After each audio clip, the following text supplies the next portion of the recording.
Hey, hello, how do you do? Shady Doorags here, and it is finally time to talk about My Little Pony Friendship is Magic. And if I'm going to go off the episodes I want to talk about the most first, I have to start with Suited for Success. See, I got a bone to pick with this episode. I said in my MLP Journey video that I don't really like this show, but I never said that I thought the show was bad. I do, however, think the show sometimes makes bad decisions.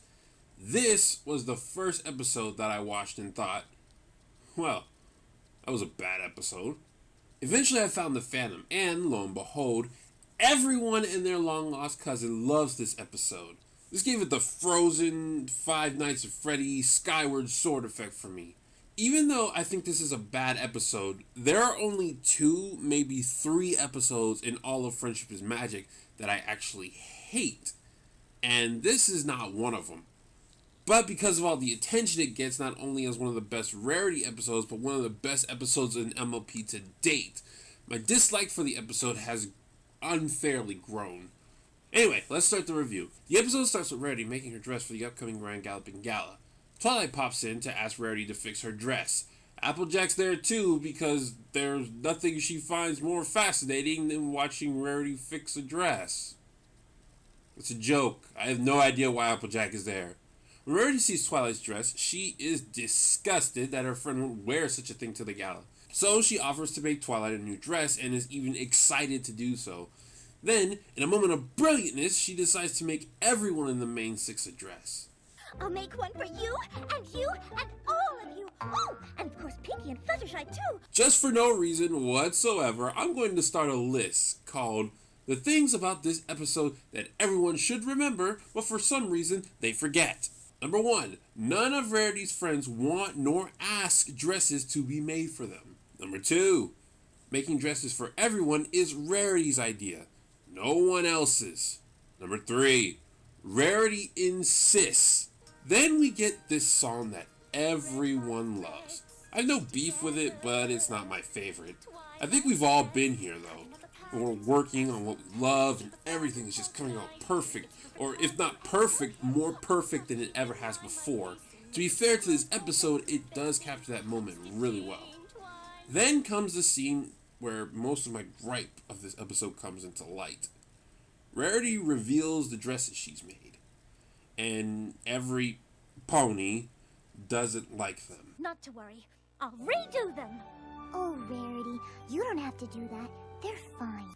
Number 4, the other 5 do not force Rarity to redo the dresses. I want them to be better than just fine. I want you to think they're absolutely perfect. Number 5, Rarity says she won't be happy until her friends are happy. Are you sure?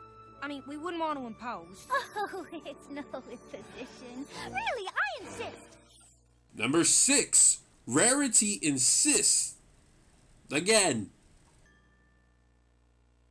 I love it. Oh, you're just saying that. If you don't like it, you should just tell me. Just tell me what you really think. No, that's okay. Tell me. No, it's fine. Tell me. I like it. Tell me. Number 7, Rarity forces her friends to be 100% honest about what they want. Then there's a reprise of the song from earlier, and just like before, I think we've all been in this situation. We're doing our best to do our best, but someone is just not satisfied with what we're doing. Sometimes they're specific, sometimes they're not, blah, blah, blah. So Rarity makes the ugliest dresses she's ever had to make, but all of her friends love them. The girls do a fashion show, and it goes horribly wrong because it turns out that they have horrible fashion senses. Also, a big shot dressed dude happens to see all of Rarity's work. This basically ruins Rarity's career. So now Rarity is devastated, as she should be, and all of her friends feel guilty. Wait, why do they feel guilty? Anyway, Rarity's friends try to make it up to her by fixing her dress. Wait, what are they making up for? And they apologize to Rarity for what are they apologizing for? You worked really hard to make our dresses exactly the way we wanted them. Okay, why does that warrant you being sorry? Oh, I forgive you. Forgive them for... You know what? Moving on. So the fashion guy comes back and the main 6 show off the original dresses Rarity had to make for them, saving Rarity's career. So, what's the moral? that if you try to please every pony, you oftentimes end up pleasing no pony, especially yourself. Okay, that makes sense. You shouldn't be overly critical of something generously given to you.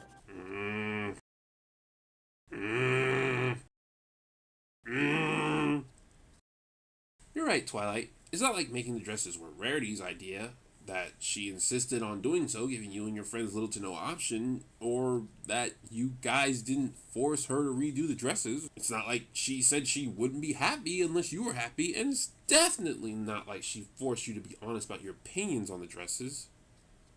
Oh wait, that's exactly what happened. You see why I have a bone to pick with this episode? It's really not the worst episode ever, but all the fault is on Rarity, yet the episode tries to pin down the rest of the cast as if they did something wrong, when really they were just doing their best to appreciate the gift to them by their friend. They're very nice. And we're plumb grateful because you worked so hard on them. Mine's just not as cool as I was imagining. She asked. Their only crime is having a bad fashion sense and being honest about it, which the latter was something Rarity forced them to do. Yet for some reason, the fandom believes this to be one of, if not the, best episode of the series. Fret not, viewers. I have a theory as to why that is. Remember when I said this?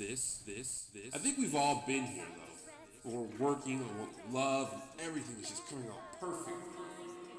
I think a lot of people who watch this show are artists in some way and can therefore relate to what Rarity is going through.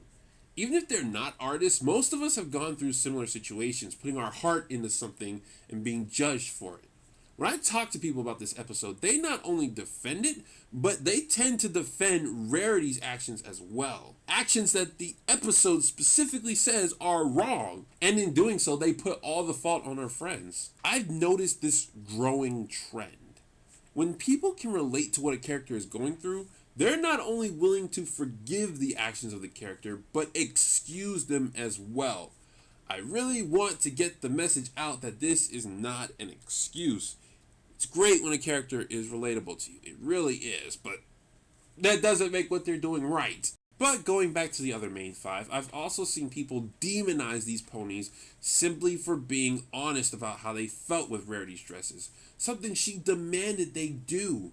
In another episode, Mod Pie, we also get a scenario where the five of the main have to be brutally honest with the sixth.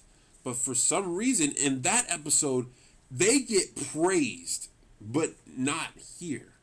The whole never criticize a gift thing is a philosophy I've never really agreed with. There is an art to gift giving, and if you're not criticized on it, you'll never get better. I don't care how much time and effort you put into giving me a bucket of celery, you obviously messed up somewhere. I don't want this, and you better not ever get me another one. Okay, that is a little meaner than what I'm talking about. While I don't believe in not looking a gift horse in the mouth, I do believe in it's the thought that counts. You should be thankful for the efforts of gifts given to you. But that doesn't mean the gift itself can't be criticized. But even if you do believe you should look a gift horse in the mouth, let me point out something to you. Rarity insisted multiple times. She said the dresses weren't perfect unless they were exactly what her friends wanted. Yet the episode acts like the group didn't trust Rarity's judgment, when they only critiqued her because it was her judgment that told them to do so. All right, I haven't got all day. So anyway, those are my thoughts on this episode. Believe it or not, after watching it a few times to make this review, I don't dislike it as much as I used to. Some of my original problems with the episode didn't even make it into this script, as I found there were no longer issues. But I still hold a grudge to this episode for being the first one I consider to have a misguided moral, and having the fans praise it so much really did not help its case. It's a shame because I know most people think this is Rarity's best episode, and Rarity is my favorite character of the show, as she reminds me a lot of my sister. That point had absolutely nothing to do with nothing, but my sister hates it when I compare her to Rarity, so I'm very glad I forcefully worked that point into the script. This has been Shady Doorags. So long, farewell, auf Wiedersehen, goodbye.